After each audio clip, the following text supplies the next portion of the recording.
Dear students, आज हम topic करेंगे बहुदलीय प्रणाली, मल्टी पार्टी सिस्टम। जिस देश में राजनीतिक दलों की संख्या 3 या उससे अधिक है उसे बहुदलीय प्रणाली कहा जाता है। भारत, जापान, स्विट्जरलैंड में बहुदलीय प्रणाली पाई जाती है। इसके गुण क्या हैं? बहुदलीय प्रणाली बहुमत दल की निरंकुशता को कम करने की संभावना है, यानी उसकी निरंकुशता को कम करती है। बहुदलीय प्रणाली की सबसे बड़ी उपयोगिता यह है कि इसमें बहुमत दल की तानाशाही नहीं हो सकती। बहुदलीय प्रणाली में मिलीजुली सरकार बनती है और सरकार में शामिल दल शासक दल से अपना समर्थन वापस ले सकते हैं यदि सरकार तानाशाही का रवैया अपनाती है तो। पॉइंट नंबर 2 है, सब सरकार के विचारों को प्रतिनिधित्व मिल जाता है। यानी बहुदलीय प्रणाली में सभी वर्गों के लोगों को प्रतिनिधित्व मिलता है। किसी एक वर्ग, समुदाय, जाति का वर्चस्व कायम नहीं रहता है। नंबर 3 है, मतदाताओं के लिए पसंद का विस्तार क्षेत्र मिल जाता है। बहुदलीय प्रणाली में मतदाताओं को अपनी अपनी पसंद के अनेक प्रार्थी मिल जाते हैं। वे वोट का प्रयोग करते समय सोच विचार करके किसी भी पार्टी को मतदान कर सकते हैं। लोगों में राजनीतिक जागृति, राजनीतिक संस्कृति भी धर्मनिरपेक्षता को बढ़ाती है। अगला पॉइंट है, सरकार समय की मांग के अनुसार परिवर्तित की जा सकती है। बहुदलीय प्रणाली में मिलीजुली सरकार बनाने की अधिक संभावना होती है और मिलीजुली सरकार में सभी राजनीतिक दलों की मांगों और विचारों को शामिल कर लिया जाता है। यदि सरकार सभी पार्टियों के संयुक्त साझा हित को लागू नहीं करती तो उस सरकार के खिलाफ अविश्वास का प्रस्ताव पेश कर दिया जाता है और सरकार चलाना मुश्किल हो जाता है। राष्ट्र 2 वर्गों में विभाजित नहीं होता है।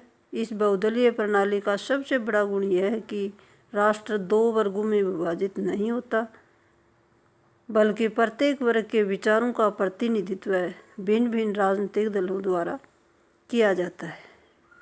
ये थे बहुदलीय प्रणाली के गुण। अब आता है बहुदलीय प्रणाली के दोष।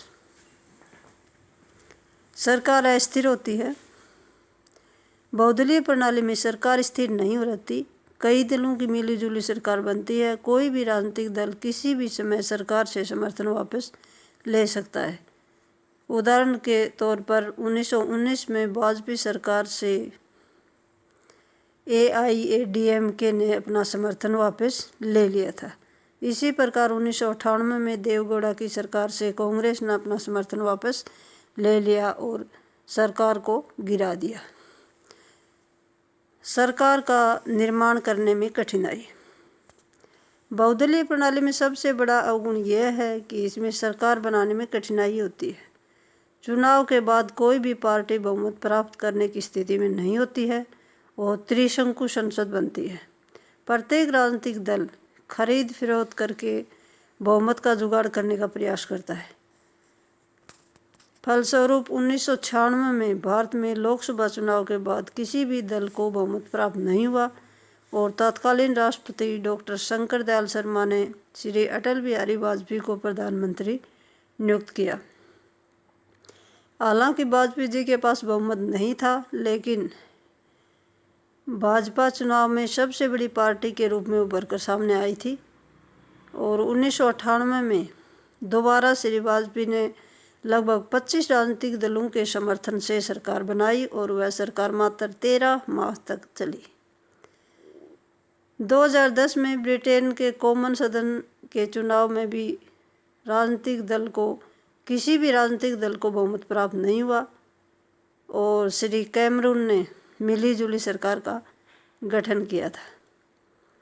फिर आता है प्रधानमंत्री की निर्बल स्थिति। संसदीय शासन प्रणाली के लिए बहुदलीय पद्धति बहुत हानिकारक सिद्ध होती है और इस प्रणाली में प्रधानमंत्री की स्थिति बहुत कमज़ोर होती है।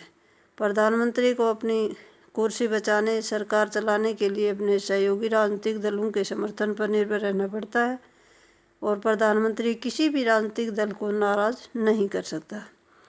यदि प्रधानमंत्री किसी ऐसे राजनीतिक दल को नाराज करता है जिसके समर्थन पर उसकी सरकार टिकी हुई है, तो वह दल अपना समर्थन वापस लेकर सरकार को अस्थिर कर देता है। अगला पॉइंट है दल परिवर्तन की बुराई बढ़ जाती है। इस प्रणाली में राजनीतिक अस्थिरता के बादल हर समय सिर पर मंडराते रहते हैं। इस प्रणाली में सांसदों को तोड़ने का प्रयास हर समय जारी रहता है। लाल बत्ती की गाड़ी के लालच में अवसरवादी तुरंत पार्टी बदल लेते हैं और दल परिवर्तन की प्रथा लोकतंत्र की जड़ों को खोखला कर देती है। Thank you.